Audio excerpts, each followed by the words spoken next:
So the idea that the only pathway to this was through, radical hormonal and physiological transformation, it's preposterous. And then, of course, there's the additional complication, which would be, well, you were enticed, let's say, into the idea that you would be better off being a man, but that's really not a pathway that's open to you in some fundamental sense either, because there are physiological impediments to that they can't be overcome. I mean, I've done a reasonable amount of research into like penile construction, for example, and to call that a primitive science is to give it far more credit than it's due. And so that's a huge technical problem. And then there's a problem, of course, that lurks underneath that, which is even if you do manage that, which is highly unlikely and extremely invasive and unbelievably dangerous and very experimental, and there's no long-term studies whatsoever done on the consequences, you're still not going to be fully physiologically functional as a man. You're not going to be able to procreate as a man. And you're going to sacrifice your ability to have children as a woman. I mean, this is a big, bloody sacrifice. And so were you led through contemplation of those sorts of things by your therapists? Not really. They never really went in depth. I mean, they would talk about the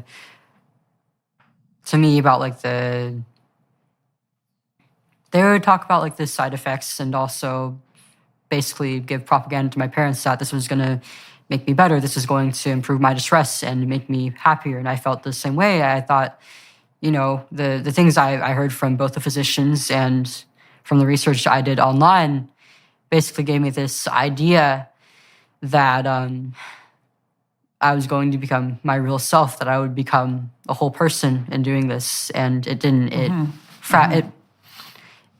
It fractured my sense of self even further. Okay. And this is something Why did it fracture your sense of self further? What do you mean by that? There's a lot to that, actually. I mean, I was basically living a lie for a few years. That was very stressful, and I was trying to uphold this idea I had myself in my head that was false. It was a delusion. I genuinely believed that I was somehow a man, despite being a biological female. And in a lot of ways, I missed out on on certain developments, mostly social.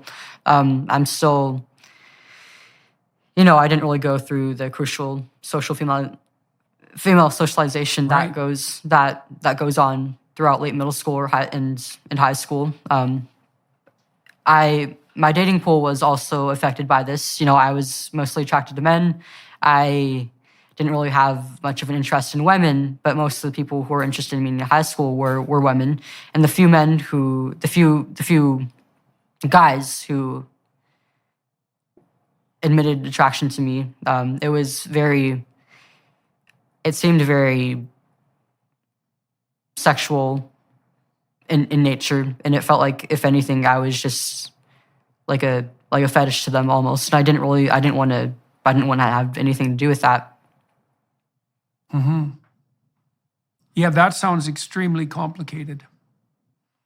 And there is also another element to it that I haven't really spoken on before, but I feel like it does need to be said. It is kind of uncomfortable because because of my age at the time, and it's also a very sensitive topic, but I think I did also have some sexual motivations in doing this. I like the idea of the changes that testosterone would bring on to my body. And a lot of feminists and activists who speak about transgender people and detransitioners, they often talk about AGP or autogynephilia, which is I don't know if you're familiar with. Yeah, it's like a man. So autogynephilia is the fantasy. It's a sexual fantasy generally, and then it often characterizes men who become transsexual and start cross-dressing later in life, and they develop sexual arousal from picturing themselves or acting out being the opposite sex. And so I think some of that, by the way, you know, you talked about the fact that you wanted to have some of the classic male attributes, masculine attributes, right? Like self-confidence and courage and so forth, and that you were complimented when you were referred to in that manner. I think a lot of what happens to these men who develop these sexual fetishes later in life is that there is a part of them that's crying out for exploration of and development of their feminine side. Right? But instead of having that happen psychologically and starting to integrate, let's say, compassion and care and concern for people rather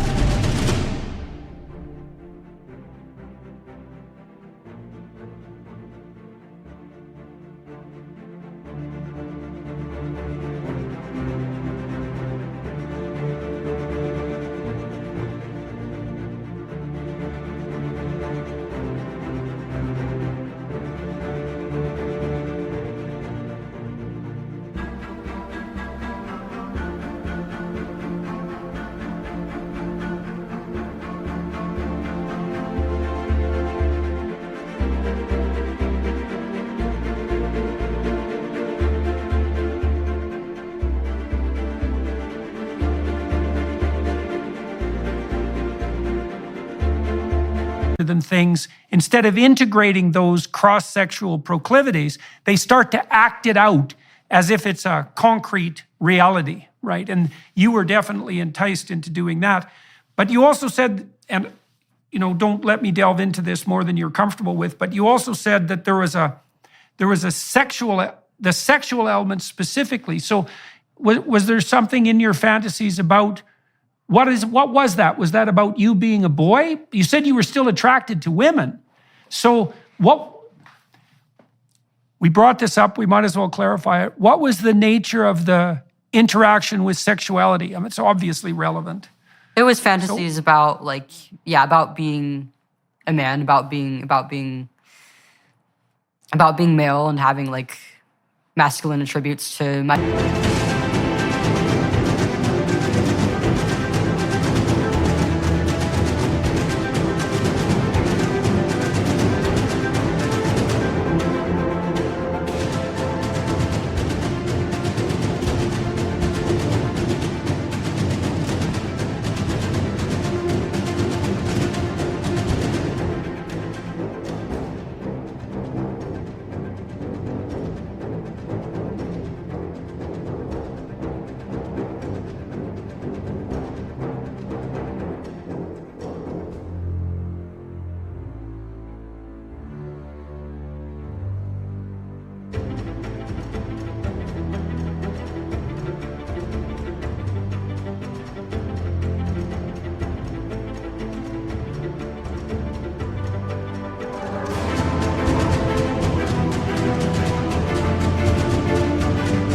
body, and also a lot of it did involve like having like a female partner, which I never really explored in real life because I didn't have any emotional attraction to women. I didn't want to have a relationship with another woman, and so I never really cared to actually act it out. But you know, this was I guess you could say that I did have like a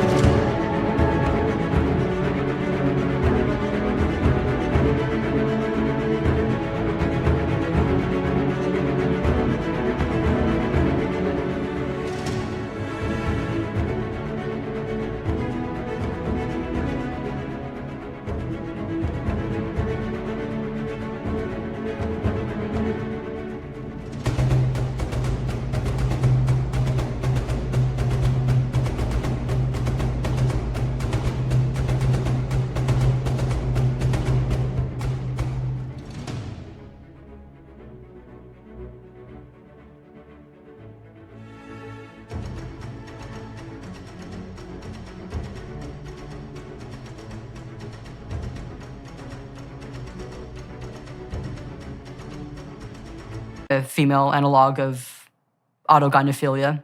if there's a word for it, I guess it would be autoandrophilia. But I didn't really understand this at the time because I was so young. Yeah, well, look, I mean, in adolescence, the range of sexual fantasy can be extremely broad.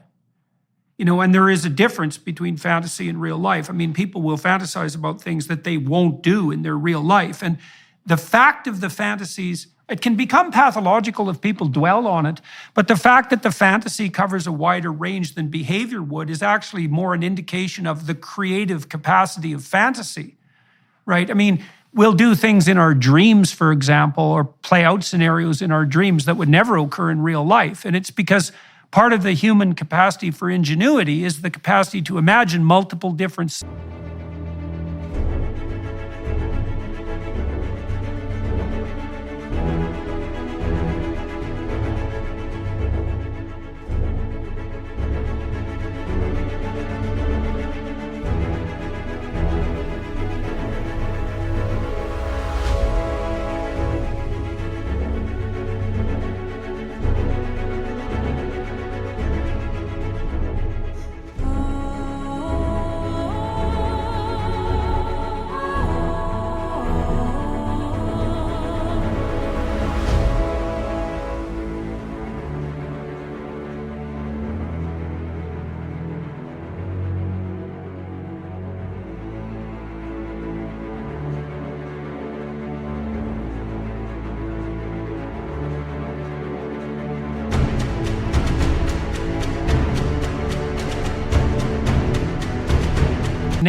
And some of those can be extreme, like I'll find, for example, that if I'm angry with something, I can have quite violent fantasies. And I think, oh my God, where did that come from?